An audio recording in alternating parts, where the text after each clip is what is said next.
Alors aujourd'hui, on vous a préparé, Lynn et moi, une pratique yin dans laquelle on va, pour la capsule, tenir les postures à peu près 1 minute. Mais chez vous, vous êtes toujours libre de la garder plus longtemps, si jamais c'est ça dont vous avez besoin.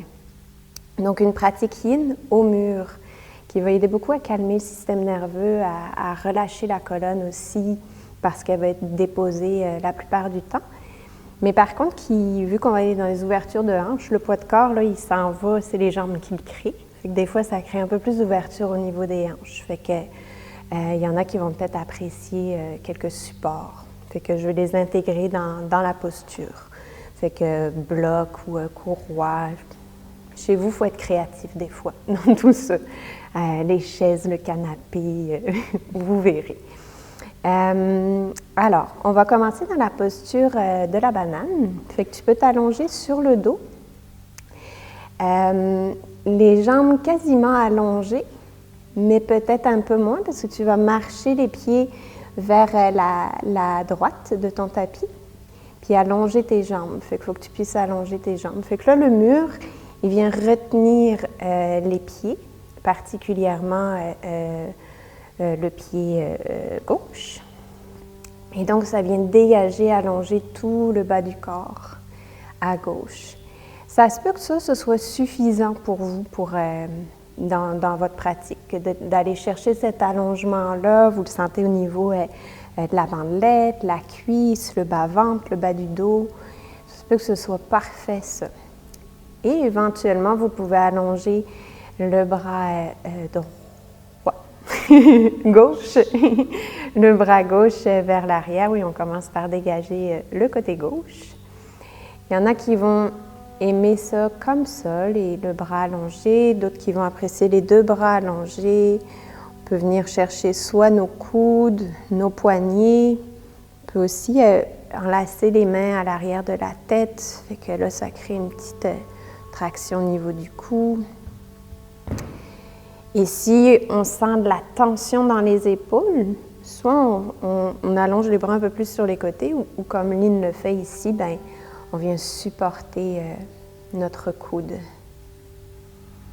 Et de là, on peut sentir aussi tous les espaces respiratoires qui s'ouvrent, qui se dégagent au niveau des côtes, mais aussi au niveau de l'aisselle. C'est important de dégager l'aisselle. Il y a aussi comme un diaphragme, là, quelque chose qu'on peut recevoir, dégager. Alors, sentez votre respiration.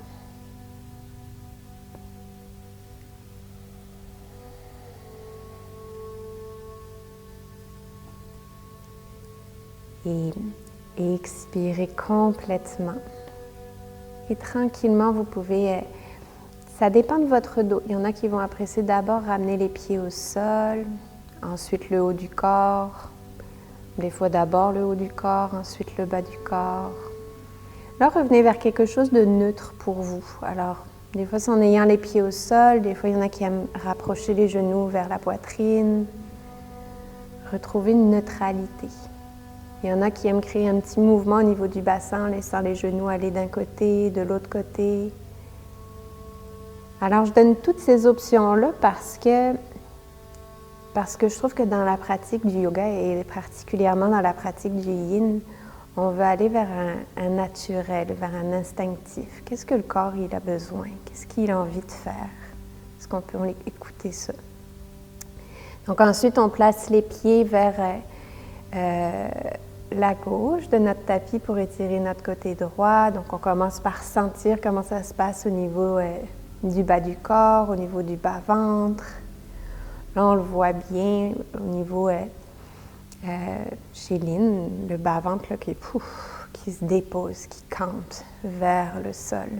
Puis pas parce qu'elle est en train de rentrer ou serrer quoi que ce soit, juste parce que ça se détend. C'est une réponse de détente. Et peut-être que le bras droit peut s'allonger vers l'arrière. Il y en a qui vont l'allonger plus sur le côté, ça va être ça leur allongement. Surtout si ça ne se dépose pas, on ne va pas trop garder l'articulation là, toute retenue. Alors, il peut y avoir de la suspension, comme là, les coudes ne sont pas complètement déposés, mais ça ne semble pas être restreint dans le mouvement. Ça respire. Puis éventuellement, la suspension va faire que ça va atterrir vers le sol. Respirez dans votre variation.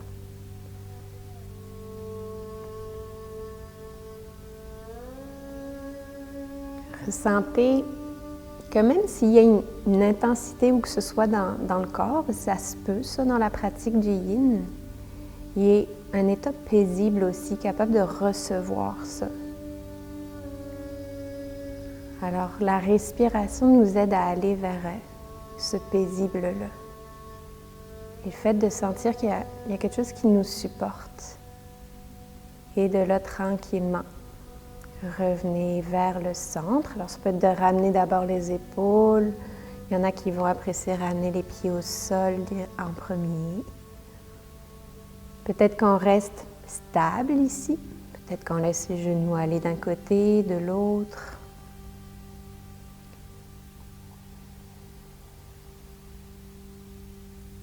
Et peut-être qu'on ramène les genoux vers la poitrine.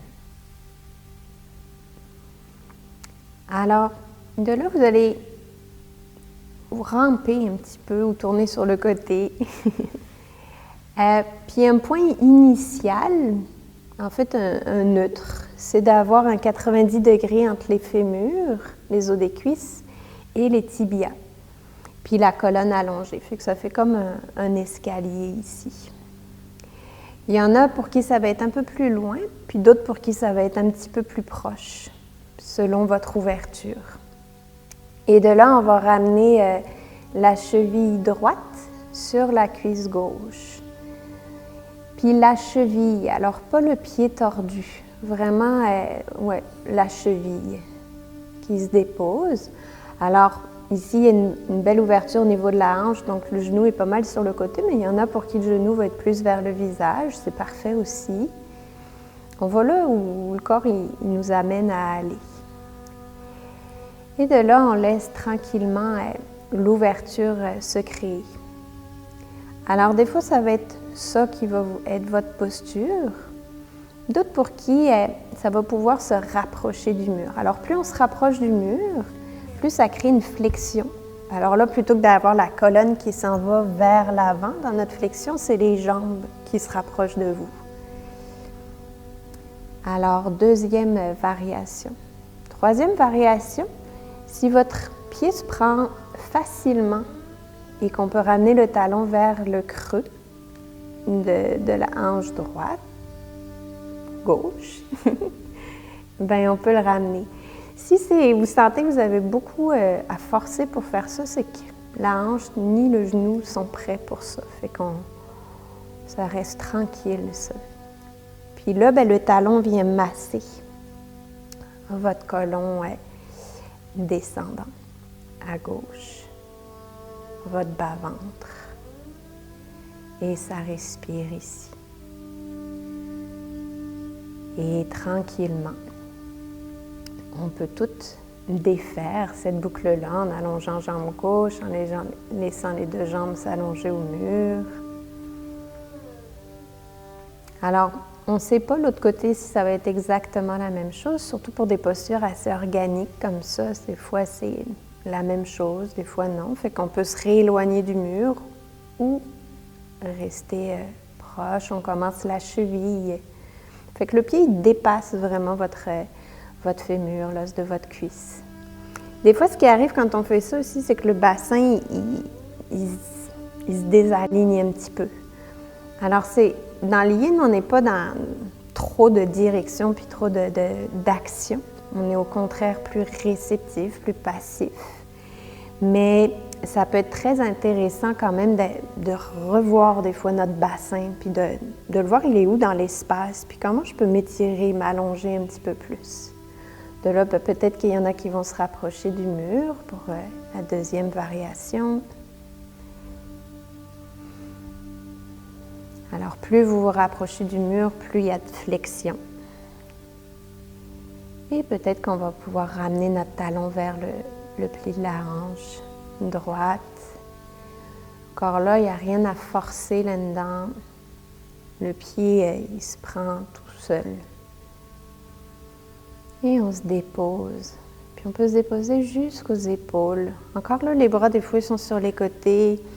Il y en a qui apprécient beaucoup avoir les mains en arrière de la tête. Ça aide à créer de l'espace au niveau du cou. Ça continue d'ouvrir les épaules en même temps.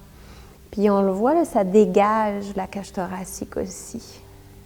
Fait que ça aide à respirer. Et de là, tranquillement, vous pouvez réallonger les jambes. Prendre une pause ici. Et de là, vous rapprochez le plus près du mur qui est confortable pour vous. Fait que le confortable pour vous, ça va être de vous référer à votre sacrum. Est-ce qu'il est capable de complètement être reçu par le sol? Et est-ce que le bas-ventre peut se déposer vers le sacrum? Fait que ça vient canter. Alors, quand ça pousse un petit peu puis que la région de l'aine est dure, il n'y a pas grand espace pour aller où que ce soit. Fait qu'on est mieux d'être un peu décollé du mur dans ces cas-là. De là, vous allez ramener les plantes des pieds l'une vers l'autre dans la posture du papillon. Et laisser les talons aller vers l'os pubien. Se laisser complètement déposer au niveau du sacrum. Alors encore là, des fois, il y a le bassin qui s'enroule avec l'ouverture, fait que essayez de garder le bassin bien déposé. Les mains peuvent supporter les cuisses, ou là on le voit avec ce que Lynn faisait, elle tirait un petit peu la peau des cuisses vers les genoux. Fait que ça crée beaucoup d'espace au niveau de la région de l'aine. Ça peut faire beaucoup de bien. Et on se laisse accueillir par la posture. Alors, plus les hanches s'ouvrent, plus vous allez voir aussi les pieds s'ouvrir.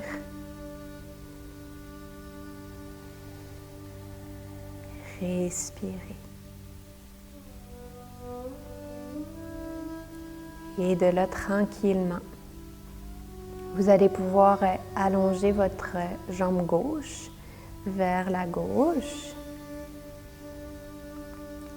Peut-être placer un bloc sous votre cuisse gauche pour garder un équilibre, pas trop aller dans le déséquilibre.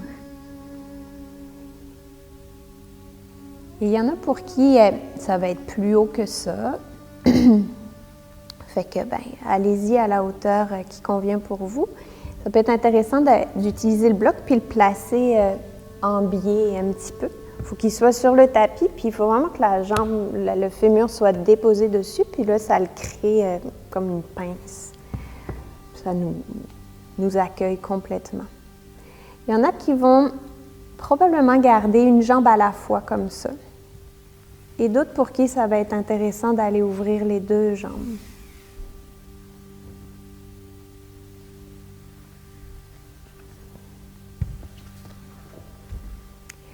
Alors, ça peut être supporté par les blocs, ça peut être aussi supporté par une courroie.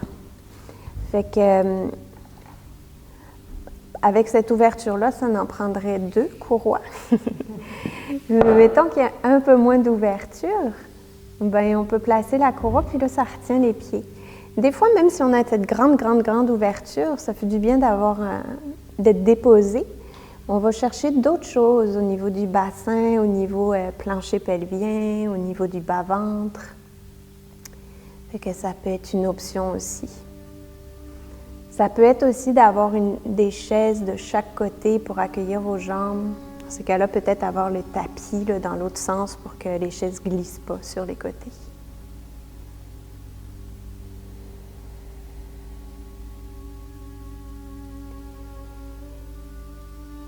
Et de là, expirer complètement. Et inspirer, ramener les jambes l'une vers l'autre. Vous pouvez prendre une pause ici à 90 degrés. Très belle posture, ça, d'être à 90 degrés pour enlever toute la fatigue des jambes. Dégagez aussi le bas du dos, le bas-ventre. Pour les personnes qui sont plus kinesthésiques, là, qui aiment en fait être ajustées en général dans leur pratique, on peut utiliser des accessoires pour créer un petit peu cette impression-là. Donc là, on peut se placer un bloc sur les pieds si on veut, pas tant pour son poids, sa pesanteur, que juste pour sa présence. Ouais, fait qu'on glisse comme ça au mur. Ça peut être aussi un sac de sable si vous en avez à la maison. Si vous n'avez pas de sac de sable, moi je vais pratiquer longtemps avec les sacs de riz en jute. On devient créatif quand on pratique à la maison. Et de là, tranquillement, ramener les genoux vers la poitrine. Ça peut être intéressant de garder les pieds au mur, ça nous aide à garder la flexion ici au niveau des hanches, puis avoir un certain support ici. Alors, pour certaines personnes, vous allez rester proche du mur comme ça, d'autres vont ramper peut-être un petit peu vers l'arrière, et vous allez marcher vos pieds vers la droite. Alors, ça se peut que ça reste plus haut au mur, ça se peut que ça descende complètement vers le sol. Vous avez vos blocs aussi qui peuvent vous supporter les cuisses, soit l'extérieur des cuisses, ça peut être l'intérieur des cuisses aussi des fois. Des fois, la cuisse du bas, elle s'en va au sol, mais celle du haut, elle reste un peu prise dans les airs. Puis ça crée de la tension au niveau de l'aine. Ceux qui sont proches du mur, servez-vous du mur pour vous y déposer les deux os des fessiers. Ça va aider beaucoup à créer de la longueur, un bel ancrage au niveau de la colonne, sans popper les côtes. Fait qu'on peut relâcher la région du cœur. Complètement. Là encore, les bras peuvent être sur les côtés, peuvent lier les genoux. Le bras gauche peut aussi aller vers l'arrière pour créer un peu plus de longueur, tout le côté du corps.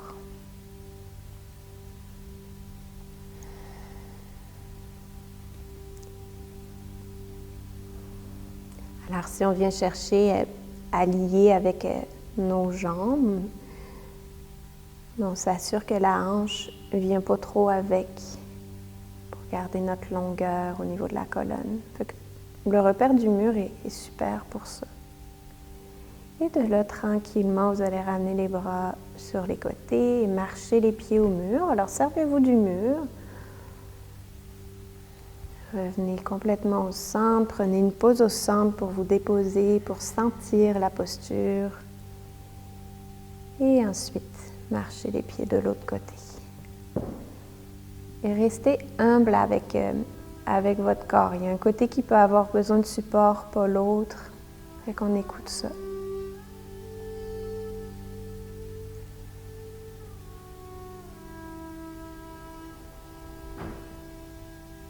Respirer. C'est toujours la clé. C'est ça qui nous dit où est-ce qu'on est dans notre posture. Est-ce qu'on est encore présent, présente? Est-ce qu'on est trop loin? Est-ce qu'on est exactement là où c'est bon? C'est pour ça qu'on pratique. Cultiver cette présence, ce bien-être et aussi la connaissance de soi. Svadhyaya.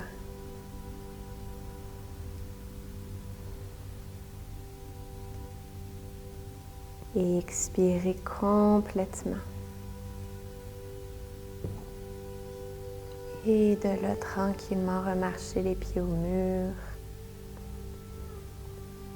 Ramenez les genoux vers la poitrine.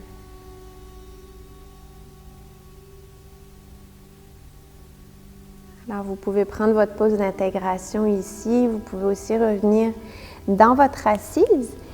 Puis là, vous servir du mur pour garder encore cet allongement, cet ancrage et intégrer ici pour quelques minutes la pratique. Toujours important d'avoir une période d'intégration, de ne pas vite repartir dans ce qui est à faire. Prends le temps de s'imprégner des bienfaits de la pratique. D'être avec soi, d'être en intimité avec soi.